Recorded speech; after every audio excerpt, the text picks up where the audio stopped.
Hello students of class 5, a very happy new year to all of you. A very warm welcome to the secondary section of your school, and I am Aparna ma'am and I teach history in class 5. In today's class we will be doing the first chapter in your history book, The Great Voyages of Discovery. Now what does the word voyage mean? Voyage means long journey by sea, by ship. Okay. Now, great voyages means there were people who were called explorers. They had gone out in such long voyages to find out trade routes, or rather a direct trade route between Europe and Asia. Now, before we go on to read about the explorers, it's important to know what were the reasons why the Europeans needed to find out a direct trade route between Europe and Asia. Now, before these explorers had found out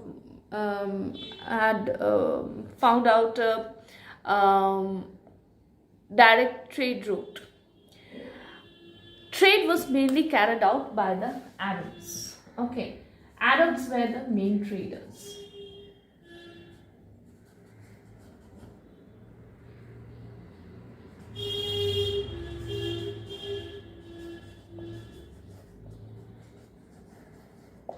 Okay, Arabs mainly carried out the trade, and certain items like silk, indigo, spices, tea, coffee, sugar, textiles, these goods, okay, these goods were produced in Asia. But all these goods had a high demand in Europe.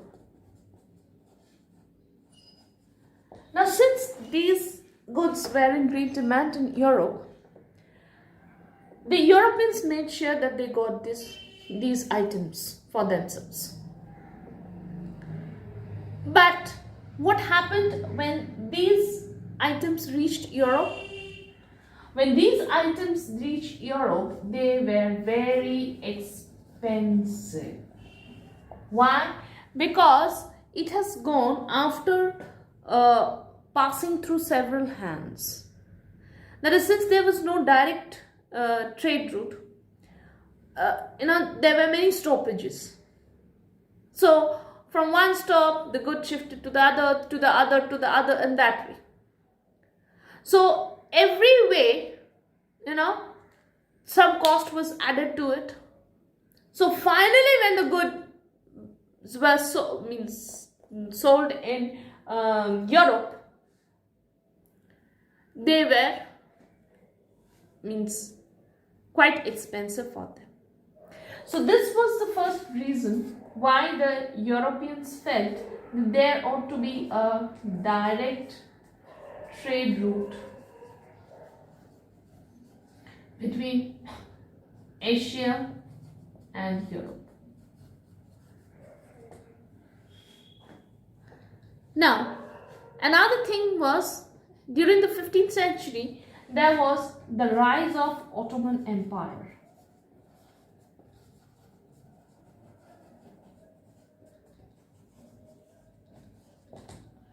And with the rise of Ottoman Empire, all the trade routes between Asia and Europe were closed. And since the trade routes were closed, so it was now the Europeans face a great difficulty. Why? Because they could not do any trade. They could not trade with other countries. So there were some items which they always imported. They couldn't get those goods.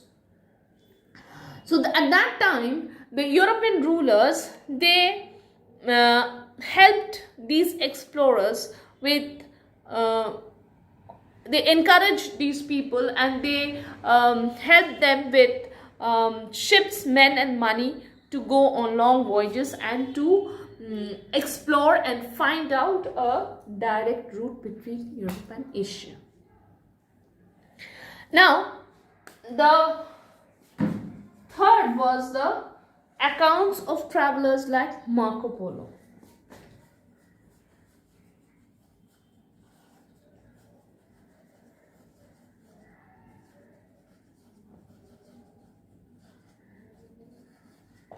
Now, Marco Polo was a European traveler who visited many Asian countries like China, Japan, and other Asian countries. When he went back, he gave a very rich account of the wealth of these countries. Wealth in the sense that these countries had a great source of natural resources, and if we could buy goods from them directly, it would be of great use for us. So such accounts, such detailed accounts were given by them. So naturally it caught the attention of the Europeans. And another thing was the maps. Okay, maps had come out by that time, and the discovery of compass and astrolabe. Now, what did this compass do? Compass helped the sailors to find out direction at sea, and astrolabe was an instrument which helped sailors to find out the position at sea. Okay, now that we know the three reasons, let us see what is given in your book. Great Voyages of Discovery.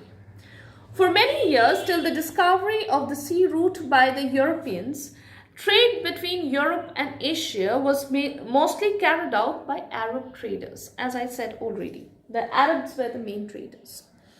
There was a great demand in Europe for goods such as silk, spices, textiles, indigo, sugar, coffee and tea, which were produced in Asia.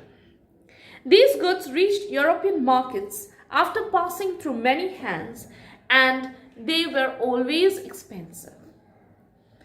Soon Europeans realized that they would make more profit if they bought these goods directly from Asia. So that's why they wanted to find out a direct trade route between Europe and Asia. However, in the 15th century CE, the rise of Ottoman Empire, the Turkish or Turkey, had closed all the overland trade routes between Asia and Europe. This was a great blow to the European trade in the East. Yes, the Europeans could not carry out their trade. All these goods, which were in great demand, they could not reach Europe. The European rulers, the European merchants now wanted to find out a route to the East by sea. The European rulers helped sailors and merchants with ships, men and money to explore new trade routes and also find new lands to build their empires. So this was the second reason, as we have already discussed. Accounts given by travelers like Marco Polo, who visited China, Japan and Asia, describing the fabulous wealth of Asia, tempted Europeans to explore new routes. Since the 12th century CE, Europeans had been able to build bigger and better ships. Yes, bigger and better ships. That is stronger ships, because if you have to go on a long voyage, you need strong ship. Okay, which can, ship means you can, there can be very stormy weather conditions, or rather you can say unfavorable, difficult weather conditions. So only a strong ship will be able to endure, would be able to meet all the face all these difficulties. That means it will means the sailors can be secure in that way. From the Arabs, they learned the use of compass, which helped them to find directions. By the 13th century CE, maps and charts were made showing sea routes and harbors of many countries. So maps also became more detailed, which helped the explorers. The invention of the instrument called astrolabe, which helped sailors find position at sea, greatly helped to make the voyages of discovery successful.